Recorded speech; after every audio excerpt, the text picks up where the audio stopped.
Hi hello welcome to Namala media. Big boss season 9 Telugu మొదలైపోయి 4 వారాలు అయిపోయింది. నలుగురు ఎలిమినేట్ అయిపోయారు. కామనర్లు ముగ్గురు, ఒక సెలబ్రిటీ.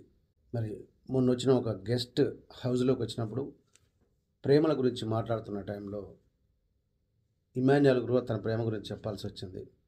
అప్పుడు తన ప్రేమ చెప్పి తను ఏడ్చాడు, ఏడిపించాడు. తను ఎలా ఉంటాడో తనకు తెలుసు. మరి అలాంటిది నన్ను ఒక అమ్మాయి అంతలా ప్రేమించడం ఏంటా అని నేను కూడా చాలా కంగారు పడిపోయాను.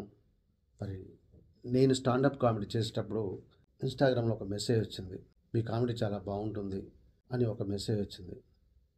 ఆ మెసేజ్ చూసి సరే థ్యాంక్స్ అని పెట్టాను. తర్వాత మళ్ళీ ఇంకో మెసేజ్ వచ్చింది.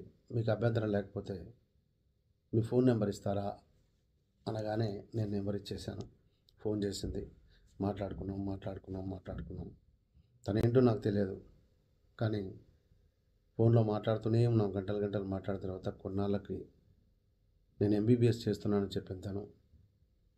ఈ ఎంబీబీఎస్ చేసేటామె నాకు ఫోన్ చేయడం ఏంది? అయినా నేను ఒక డాక్టర్ని నవ్వించానని నేను కూడా చాలా ఫీల్ అయ్యానప్పుడు. చాలా గర్వపడ్డాను నాకు నేనుగా. అలా ఫోన్లో మాట్లాడుతుండగానే ఒకరోజు ప్రపోజ్ చేశాను. నువ్వు ఓకే అంటే మా అమ్మకి చెప్తాను అని చెప్పగానే నాకు కొంచెం టైం కావాలని అడిగింది. సరే అని చెప్పాను. ఆ తర్వాత కొన్నాళ్ళకి మళ్ళీ ఫోన్ చేసి అడిగితే నీ దగ్గర కారు ఉందా? కారు ఉంటే తీసుకొని రా, మా ఊరికి వెళ్దాం అని చెప్పింది. నా దగ్గర కారు లేదు.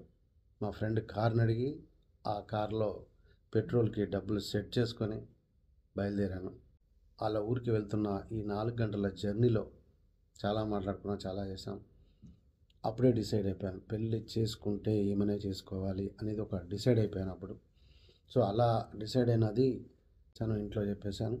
ఆ తర్వాత తను పీజీ చేయడానికి బయటికి వెళ్ళాలి. కానీ నా కోసం, నేను బిగ్ బాస్లోకి వస్తానన్న దాని కోసం తన ప్రయాణాన్ని ఆఫ్ చేసుకుని ఆగిపోయింది. సో అంత మంచి ఆవిడ కోసం నేను ఇప్పటి వరకు ఒక్క రూపాయి కూడా ఖర్చు పెట్టలేదు. ఏం చూసి నన్ను ప్రేమించింది. నాకు ఆ ఫేమ్ లేదు, అందం లేదు, డబ్బు లేదు, ఆస్తి లేదు, ఏది లేదు. కానీ నన్ను అంతగా ప్రేమిస్తున్న ఆమె కోసం నేను ఈరోజు బిగ్ బాస్కి వచ్చాను. ఈ బిగ్ బాస్ కప్పు తీసుకెళ్ళి ఆమె చేతిలో పెట్టాలనుకున్నా. అది మాత్రమే నాకుంది. ఎందుకంటే ఆమెకి ఇప్పటివరకు నేను ఒక్క రూపాయి కూడా ఖర్చు పెట్టలేదు. ప్రతి బర్త్డేకి నేను డ్రెస్ కొంటాను. కానీ తను మన పెళ్ళి తర్వాతనే కట్టుకుంటాను అంటుంటే ఆ కొన్నది తీసుకెళ్ళి బీరువాలో పెట్టానే తప్ప తనకి ఇవ్వలేదు. సో ఇంత చేస్తున్న ఈమె కోసం నేను కేవలం ఈ బిగ్ బాస్ కప్పు మాత్రం ఇవ్వాలి అనుకున్నా. నేను డెఫినెట్గా ఈ కప్పు తీసుకెళ్ళి గెలిచి ఆమె చేతిలో పెట్టాలి, అదే నా కోరిక అంటూ ఇమ్మాన్యుయల్ తన ప్రేమ గురించి చెప్పి కంట తడి పెట్టుకున్నాడు. వింటున్న వాళ్ళందరూ కూడా ఒక్కసారిగా తెలియకుండానే గుండె తడైపోయింది. ఇలాంటి లేటెస్ట్ అప్డేట్ కోసం please do subscribe Namala media. Thank you.